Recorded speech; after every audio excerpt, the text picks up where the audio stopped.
Yeah, I got some projects coming out.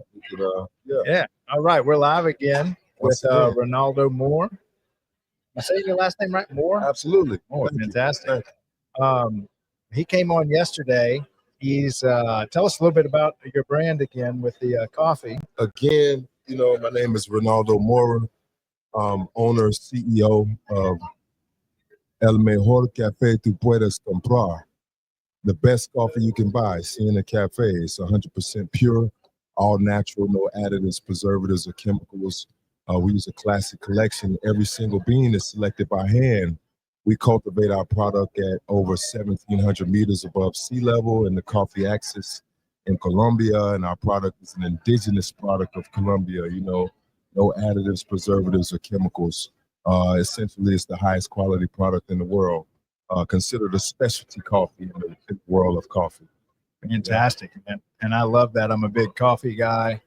And me and him had a little talk this morning about maybe he being one of the brands that we support at the Daily Parks and Rec show, because I would not support anything unless it was exactly what he said it was. So I'm not just looking for any coffee, and probably would not even pick a coffee to support. But the way he describes what he's doing and how it goes directly to the farmers, and they don't use any of these fillers and pesticides and all the kind of stuff that gets in your coffee, and it makes a huge difference. I've never had a coffee this pure before, and wow. I can tell you what has happened is my coffee kind of went cold, and then I just drank a little after about an hour, and I'm like, this is the best cold old coffee I've ever had in my life. It's actually great after about an hour. And whereas most coffee, after it goes cold, it gets stale kind of stuff. You're like, throw it away, start over. And so maybe what causes that? How is it able to just still hold that flavor? Well, because it's 100% pure and all natural. Other product or what we call a product of heat, have been stepped on, it been tainted. It's full of filler. And, when temperature changes, you'll have separation of those different products. Those dissimilar elements in the coffee will separate. It's just like oil and water. Like you want to, salad dressing, for instance, you shake it up, you put it on your salad, and it's all blended together. But when you put it in the refrigerator, the oil will separate from the water and the other elements. That makes sense. So the product that they're promoting and mostly selling on an industrial level in our economy is a high price, poor quality product.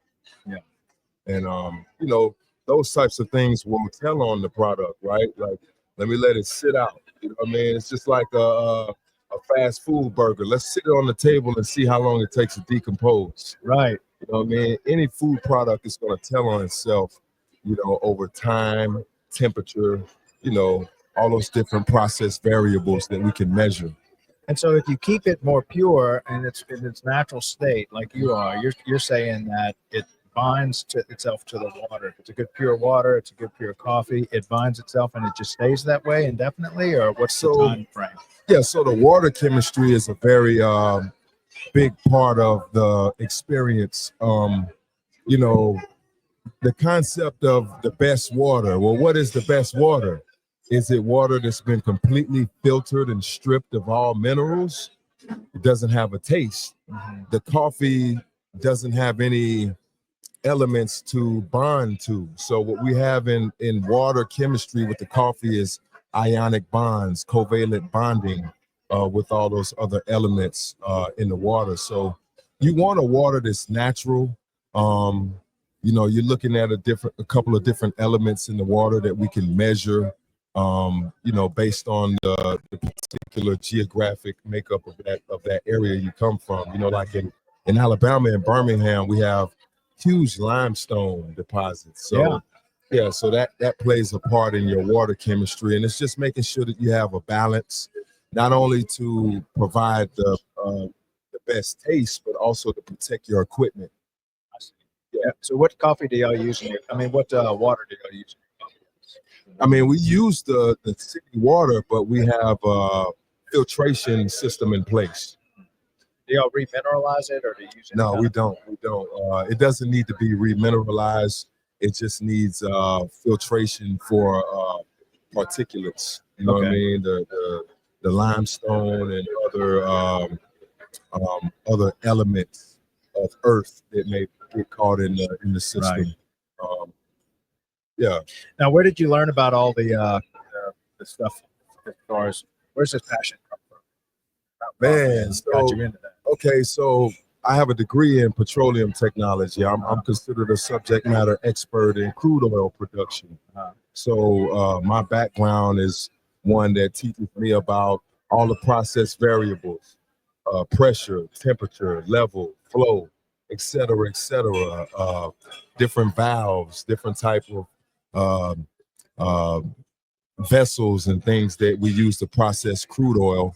And knowing what I knew about crude oil being #1 highest demanded commodity in the world, when I learned that the #2 highest demanded commodity in the world was coffee, it made me take it very seriously. And I started to study coffee for about 2 years before I built this business. I had acquired a lot of knowledge and done a lot of extensive research on the industry, the commodity, different branding opportunities. And by the time I got in the coffee industry, I was able to translate all of my professional experience and knowledge into creating the best coffee you can buy. Now, did you how long did you spend down there? So in Colombia, usually when I go, I'm gonna spend a couple of weeks, maybe like a week at the least. But I kind of move around the country in different cities and acclimate my language. You know what I mean? You got a trip coming up soon? Knock the rust off. Possibly, posible. Yeah, posible. I may be going there in February. Okay. So when I say February, let me check with Murillo. He's coming in. Okay. And so ¿Qué ciudad? What city? He's in Medellin. Am I saying that right? Medellin. Yeah. That's where he's at. And he's coming into Baton Rouge for about 10 days. Okay. And he's been there the whole time. He's a fellow entrepreneur, and he's helping me produce this. Nice. Medellin is beautiful, and you'll hear stories about the Rio Negro, the river that comes through there. You know what I mean? There's a lot of tall tales about Pablo Escobar. People come to Colombia to try to go on explorations and somehow find his stash of U.S. dollars somewhere in a cave or something. You know what I mean? So Medellin has a lot of attraction to it because it's a modern city. It's very trendy. You know what I mean? And people in Medellin, in the coffee axis where I do business, we're considered paisas. You know what I mean? Paisas are what they call people from Medellin. Like you're from the South, you're a Southerner. You know what I mean? You're from the North, you're a Yankee. Yeah. You know what I mean? People from Medellin are paisas. Paisas. Yeah. So I'm gonna have to call Murillo that, see what he says. Yeah. Or hit him up with what up, parcero? Call him a parcero. See. Yeah. Shout out to Gabriel Murillo is his last name. Venezuela and Colombia, and he's got family in both. Hey, mucho gusto, parcero. All right, so now let's talk about your music career. I want to hear about that side of the story here. That sounds like very interesting man here, Reynaldo. Yeah, man. I mean, music is my passion. I'm from Pensacola, Florida. I was born on the West Coast, so I have a very broad perspective when it comes to my musical influences. Being from the Gulf Coast, I always say we have a gumbo of flavor, right? You got 4 states within 3 hours. There's nowhere else in the country that you have that dynamic, right? So Florida, Alabama, Mississippi, Louisiana, and also Texas a little bit further down I-10. But, growing up, we had all of the music from, Louisiana and New Orleans and Mississippi and the blues and the jazz and the hip hop and the rap. And what it did for me is it created a musical palette that I'm able to pull from and infuse it into my musical ideas. So I was at University of Florida in '99 studying sports management with a concentration in golf. That's what I started off in college with. And after a couple of years, I figured out that I wanted a career in the music industry. So I'm trying to figure out how I'm going to get in the music industry, because first I need some money, I need some resources, and then I need the time. So this is what inspired me to go back to college, pivot, and take on a new study, which was process technology or petroleum technology, with the idea of working in the oil industry in the Gulf of Mexico, which allowed me to have a 14-day hitch schedule. So I'm at sea for 2 weeks, then I'm off for 2 weeks. And during that time that I'm on land, I'm off. I can live anywhere in the country I want to live. I can travel, do whatever I need to do. And this is what allowed me to launch Cola Coast Entertainment in 2009. And I debuted, with my music in 2009. People know me as Pepper Trill McCoy, AKA the Gumbo Cooker. That's your stage name? Was that what they call that? Pepper Trill McCoy, AKA the Gumbo Cooker, Big Cola Coaster. You know what I mean? So Cola Coast Entertainment is a music lifestyle brand. We export the Gulf Coast region through music, through fashion, through film, television, all aspects of art and creativity. We're exporting the Gulf Coast region in a very authentic manner, and you won't find it anywhere else like that. Man, I love it. I love it. So where can we find your music or what's the plan with that side of you? Absolutely. So at this stage of my career, I operate more in an executive role. I work with a lot of different artists all over the nation, different musical projects, but and also as a producer, you know what I mean? I have an ear for the music, and I have ideas that I'm able to quarterback to other artists. Say, hey, this would be a good fit for Detroit Diamond. Shout out to Detroit Diamond. In Detroit, like right now, she's one of the hottest female rappers in the business right now. Detroit Diamond. How did y'all connect? Man, Detroit Diamond, I actually saw her on the internet, like killing everybody in these Freestyle Friday sessions in Detroit on the radio. And after I did a little research on her, I saw that she actually played basketball at UWF in Pensacola. No way. Wow, right? Right. So, so I was able to reach out to some fraternity brothers of mine. Shout out to the Noobs, Kappa Alpha Psi Fraternity Incorporated, founded in Bloomington, Indiana, at Indiana University in 1911. We just we just celebrated 114 years of achievement. But I reached out to some fraternity brothers, and they actually knew her and put me in contact with her. And I called her and her mom. And I was like, hey, I want to work with you. Where are you? They was like, we're in Detroit. I was like, I'll be there next week. And, I went to Detroit, flew up there, and I had an idea that I had produced, and basically brought her to the studio. And it was like her first time in a real recording studio. But she's a natural, and, what she was able to do from the underground stage, and what she's learned from working, with Cola Coast and our projects to take her independent music grind to the next level.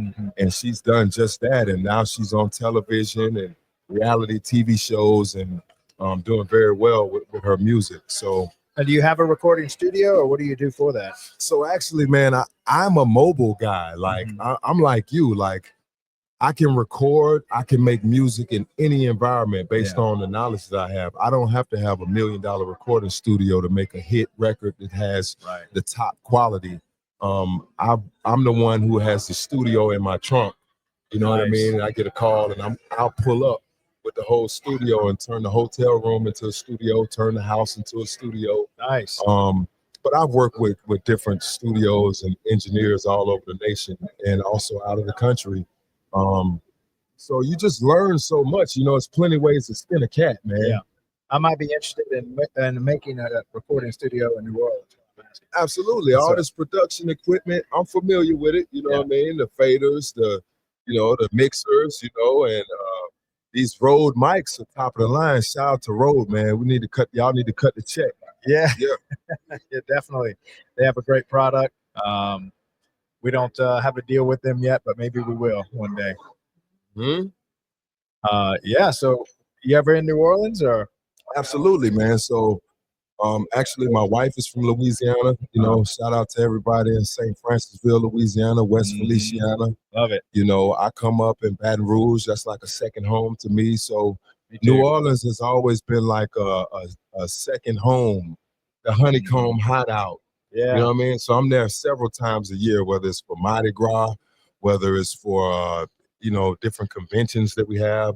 It's actually a coffee mecca of the South as Oh well. You yeah. know, New Orleans. Oh, I know this for firsthand. You can go to a different coffee house. Shoot, probably 2 a week and never repeat yourself. Absolutely. There's well over Yeah. 100. Yeah. And a lot of them are single location. They got coffee artists back there, Right. Right. baristas, and Baristas. that's right. And you're Yeah. typically talking to the owner that's serving you. Right. It's very Right. common. But yeah, New Orleans being also a musical mecca, I've been there several times throughout the year, over the years. And I work with artists in New Orleans, done shows there. So maybe what we can do is we can find a place in New Orleans, have another location of your coffee house, have a recording studio, plus we'll All in launch one, this all in one. all in one. I like that. That allows us to be dynamic because one thing people don't realize is that coffee is the thread of life. Mm, Coffee brings people together, but not just any people. Best deserves the best.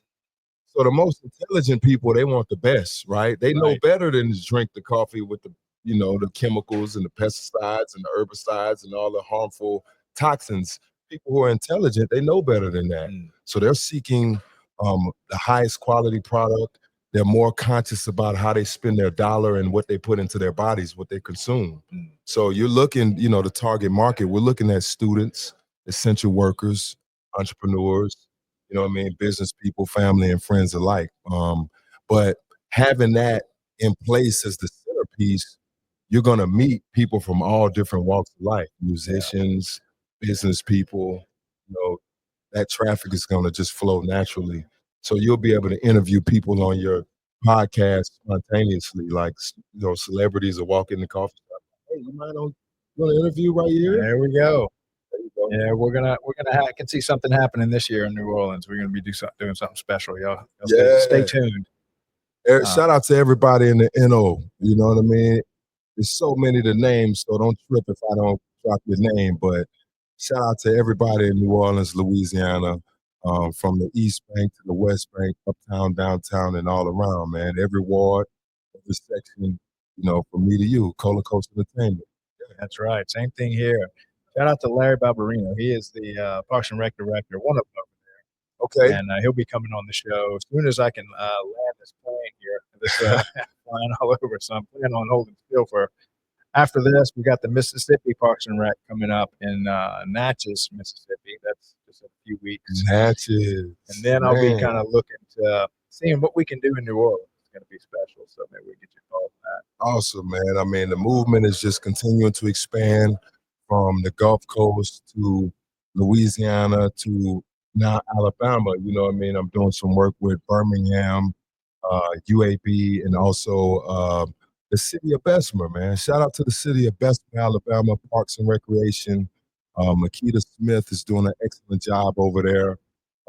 We have a great facility, indoor pool, track, basketball, Nice. nature trail, all of the works, man. So right now we're trying to build the aquatics program in the city of Bessemer, and provide aquatic training for the youth and people in the community.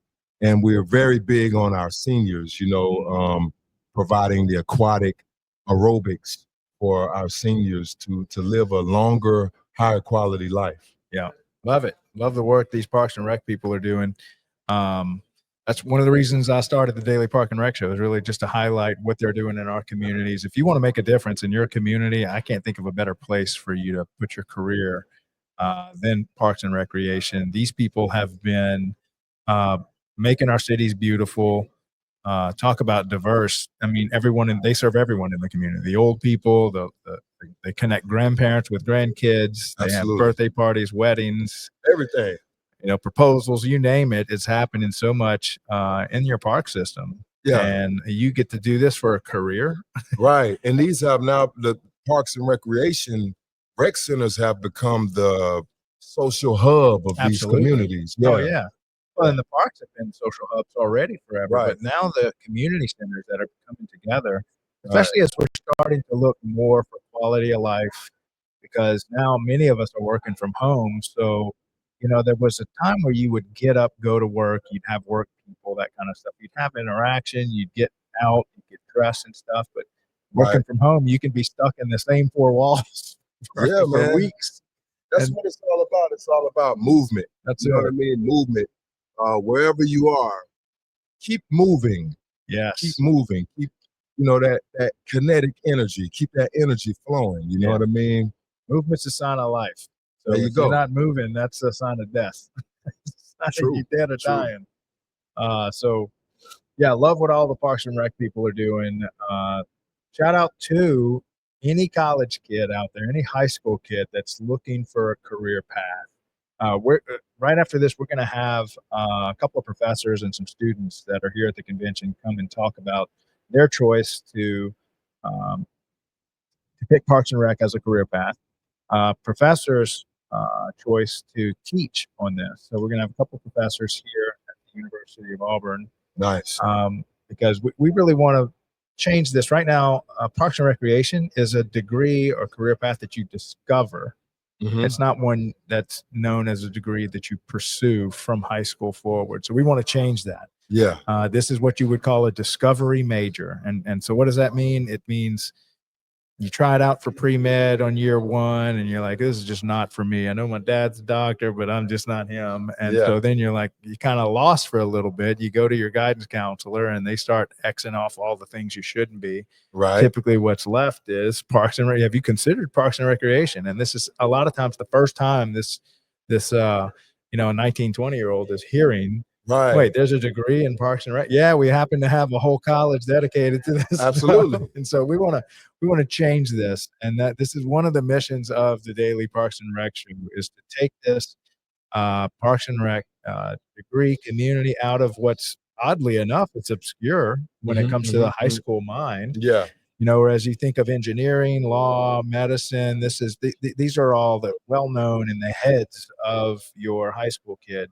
And so we want to put Parks and Recreation as just one of the degrees that kids are considering, the impact they'll be making. Huge impact. Yeah, I mean, if you want to be a part of your community, affect your community, what it looks like, literally, what the physical community looks like, what the park systems looks like. This is where all this happens, and this isn't an industry that aspires to be this. This is something this industry has been doing for 100 years. Right. Have been beautifying and caring for and being the stewards of our land and of our tax money dedicated to beautifying our cities. And we're here at a state convention for the state of Alabama for this. And There you go. we want to create our media company is going to be the voice, the mouthpiece for this industry. And we want to get the word out to high school and college kids to. Yeah, man. give it Shout out to ARPA, ARPA. Oh, You yeah. know what I mean? Doing some great work here in Alabama. Parks and recreation departments all over the state, all over the nation.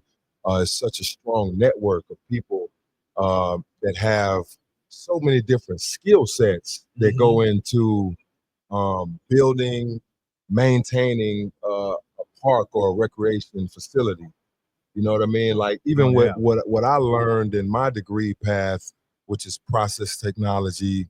When you look at the dynamics of a swimming pool, we're dealing with pumps, different valves and filters and all of these things, flow meters and all these different measurements of the process variables. So it was very easy for me to translate that knowledge into parks and recreation, although I come from the oil industry. So many close similarities. Mm. Yeah. Oh yeah, it's I actually have a swimming pool in my backyard, and I sit there and try to understand all the chemicals and stuff. And it's really somewhat There of you a go. science to keep a Chemistry. gorgeous pool. Yeah, chemistry, the pH, the chlorine, the alkalinity, the sodium bicarbonate, the chlorine, and all of these things that you have to learn. A lot of people don't know the scientific name for baking soda. What is that? Sodium bicarbonate. Sodium bicarbonate. There you go. And how do you use that in pools? What does that help you do?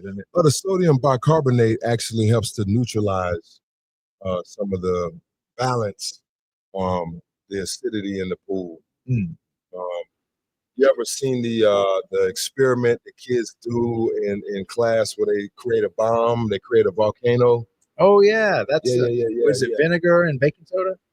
Is that acetic acid, which is vinegar, and sodium bicarbonate, which is baking soda.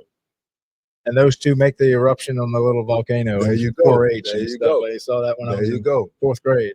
Yeah. That's fantastic. Chemistry. Yeah, chemistry is an amazing subject. Absolutely. I actually got into battery chemistry for a while. I was an investor in Tesla and trying to understand, what's going on inside of battery chemistry and how that's where so much breakthrough needed to happen to electrify transportation and to basically store energy.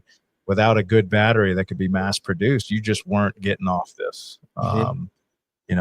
Any other way of a mode of transportation. We needed a better battery. And so thank you to the Tesla team for employing some of the greatest chemists to completely change not just the form factor, but also the chemistry makeup of what we need. And they were, I don't know if you know this, but they were actually able to pull away from these rare earth elements and the cobalt, which are if you study those industries and how they have to mine those two, it's not the best part of the cobalt process. is very, very hard. It's a very, very hard metal. Yeah. And it's usually the worst places in the world are mining this, and they're using child labor and stuff. And so it's dangerous. Yeah. Elon appointed the team to say, hey, look, is there a way we can make a battery that doesn't need all this stuff? And so they were able to do it. So the new Tesla actually deleted the cobalt and a lot of the rare earth metals, so that now almost every place can mine their lithium and their iron and make good batteries for it. But that's only recently come out in the recent Tesla models. I didn't know that, man. Tesla, Elon, you need to cut the check, man. Craig is really plugging you guys, I mean, in the midst of all of the commentary about Elon Musk and his companies and his initiatives and his political affiliation, what I mean? That's a positive thing that I respect that. So he's doing a lot of good stuff with just bringing engineering back, and challenging engineers to challenge the status quo on how we produce stuff and bringing things to. So if there's any entrepreneur out there listening to this, Elon uses something called first principles. And basically what first principles says is, let's take this all the way back to base element truths. And why do we say that you have to have cobalt in a battery? Like, can we just slay that dragon and delete it? Same thing. Who says we can't land a rocket, an orbital class rocket, and reuse it? Do we really have to scrap the entire thing every launch? And he has just systematically challenged his engineers to just rethink it all the way down to the atomic level. And what they're finding out is most stuff is done in engineering because it's always been done that way. And that's literally the only reason. Not because it's the right way, just because, this is what we do. We've never done it any other way. And that if you question the way things are done, you'll find out that your human creativity and mind can give birth to something that was formerly considered impossible. And all of his companies do this real time. And he's a leader in that way. Pushing the limits, training for leadership. That's right. I like that. And any of us can do that. If you're in any industry, I promise you that there is something that you're doing that the only reason it's being done because some guy probably dead or fired or 30 years ago came up with this rule, and nobody's even questioned the rule. They just keep repeating what's been done. And there is efficiencies on any way to live life, coach, build a business, whatever, that are just untapped because people are so afraid to just try something different, make a change, experiment with it, give a terrible version 1, and then iterate quickly from there into version 2, version 3, version 4. And that's what, to me, that's what life is. It's just about discovering um, the most efficient paths through life. And there's lots. Believe me, we have not, as humanity, discovered the most efficient ways to do so many things. Right. I believe that failure creates champions. Oh yeah, Yeah. yeah. It's in the pain of failure that you discover Yeah. where the improvements can be made. If you're succeeding, why would you change? Right. I mean, if you never took an L, you're not a true warrior. Oh yeah. Yeah. No, you're playing it too safe. Yeah. If you're making every shot, you're probably right up under the goal. Back up a little. You'll miss some. There you go. There you go. Start taking some riskier shots. Or they're not playing defense. Yeah. Yeah, there's always some way to You improve. can make the shot until someone's guarding you. That's right. Yeah. That's right. It's in adversity that we find strength. And so or come up with different concepts or different ways of doing things because this no longer works. Oh, that's right. Yeah, we hit a roadblock, so we got to figure out some way to build a bridge. No, and the best among us actually look for roadblocks. They look for challenging. They look to put themselves in stressful situations because they know that's where the magic happens. And a good creator is not looking for an easy mountain to climb. He actually chooses the hardest mountain to climb on purpose, not because of climbing the mountain necessarily, but because of what that mountain does to him. Right. And so you don't necessarily want to climb Mount Everest to say that. You want to climb Mount Everest because of what it makes you on the back end. There you go. That's why we pursue challenging things, is because we know it's going to make a stronger person. There you go. Yeah, and in entrepreneurship, shout out to the Fairfield Entrepreneurship Program at University of Alabama at Birmingham. We study and discuss entrepreneurship. We think of it as we look for problems. Mm-hmm. That's what true entrepreneurs do. We seek problems and we create solutions. Yeah. And the bigger the problem, the more opportunity. Right. So, in my journey, doing research while we were trying to find out where we would launch our flagship coffee shop location in the whole United States of America. And I looked around and lo and behold, Birmingham has the lowest number of coffee shops per capita in the nation. Wow. That's something. So we gotta do something about that. Yeah, right. So our mission is to create new owners. Where do we want to create those owners? Where there's the most opportunity. Right. There you go. Yeah, no, something I had on the show yesterday, my last interview yesterday, she started, what is it? Gross Out Camping. I think it's where she brings little kids into the wilderness. Oh, and, I saw them. Yeah. That's cool. She was actually a lifetime journalist for CNN, Reuters, and then she semi-retired and got into this. She told me about Alabama. Alabama is a state of firsts. So she told me about all the things from the civil rights movement to education to Civil War to all the little things. Alabama just seems to be the mecca. Yeah. Most definitely, it's the hub of the civil rights movement. When you talk about industrial, endeavors, with steel companies and all of that. Alabama has a very strong history when it comes to the building of our nation. Oh yeah. Yeah, it's a strong state. If you haven't been, plus you've got the mountains coming in at the top. You've got the beachfront. Yeah, it's part of the Appalachian mountain range. Yeah, and also all the way down to the Gulf Shores, Orange Beach. It's part of the Emerald Coast. We call it Cola Coast, where I'm from. And I know the New Orleans people won't like to hear this, but I'm gonna say it anyway because I have a lot of friends. Oh, go ahead. Let them know. Let them know. I already know where you're going. Mobile will be the first to tell you they started Mardi Gras. Mardi Gras. And that Mobile was actually founded right before New Orleans. Same people that settled and started Mobile. When they were done there, they moved on to New Orleans and started that. So, because of a hurricane, right? I'm not sure what it was. over 300 years ago or close to it. Yeah, I think it was a hurricane that impeded their progress in building Mobile, which is what made them move to Louisiana. So when you come to, if you haven't been to Mobile or New Orleans, you'll find that they're super similar cultures. Yes. You almost feel like, and Louisiana halfway claims Mobile as a city of Louisiana. You just feel like it's a continuation, absolutely, of what you see in New Orleans. Yeah. So they're almost like sister cities. Yeah, many Gulf Coast communities have that similarity. Absolutely. Even some of the street names are the same. Oh yeah. Pensacola has a similar vibe too. Absolutely. Yeah. We have a quarter, Seville quarter. You know what I mean? And it's Gulf Coast. Like I said, we have 4 states within 3 hours. It's nothing like it. The food, the music, just the overall cultural diversity that we have on the Gulf Coast is really unique. And, it gives you the opportunity to touch a lot of different people, you know what I mean, in a small amount of time and space. Oh, absolutely. Yeah. Yeah, it's one thing I do love about New Orleans is it's crazy the diversity that they have in there, and how thick and rich that culture is. Right.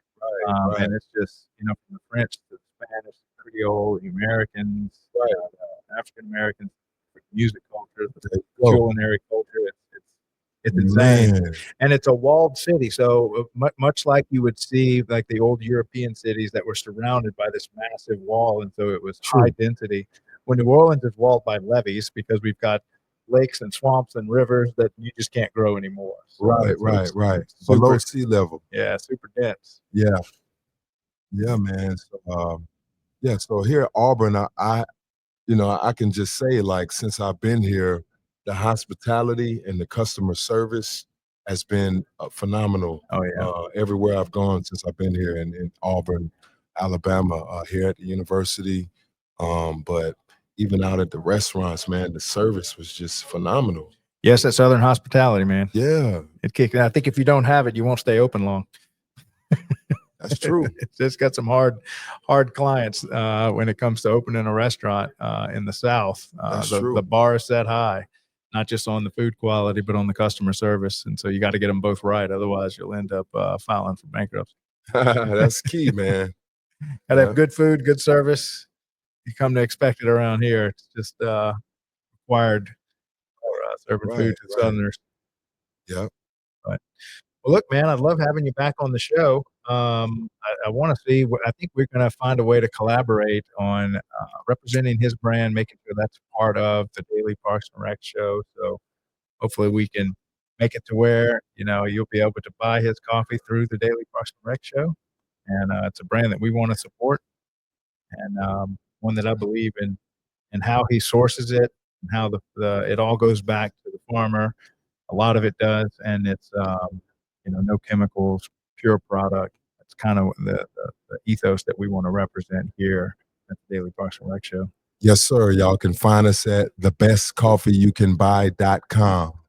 And all social media, the best coffee you can buy. One word, the best coffee you can buy. Love it. Any closing words out there? Hey, man, God bless everyone. Stay safe. We need to show more love. You know what I mean? We need to show more love. So do that. Go out today and just show somebody some love for no reason. Absolutely. Yeah. Make that part of your daily life. There you go. All right, guys. Thanks so much for stopping by. We'll see y'all again later in the day. Bless. Welcome to the Daily Parks and Rec Show. Today, we'll discuss how parks and recreation improve the well-being of our communities. These spaces promote healthy living, foster connections, and support local economies. Parks encourage active lifestyles by offering areas for walking, running, and cycling, while also improving mental health by reducing stress and boosting mood. They also strengthen communities by providing gathering spaces for local events, social interactions, and recreational programs. Economically, parks contribute over $140 billion annually. They support businesses, create jobs, and even raise property values, benefiting both the community and local economy.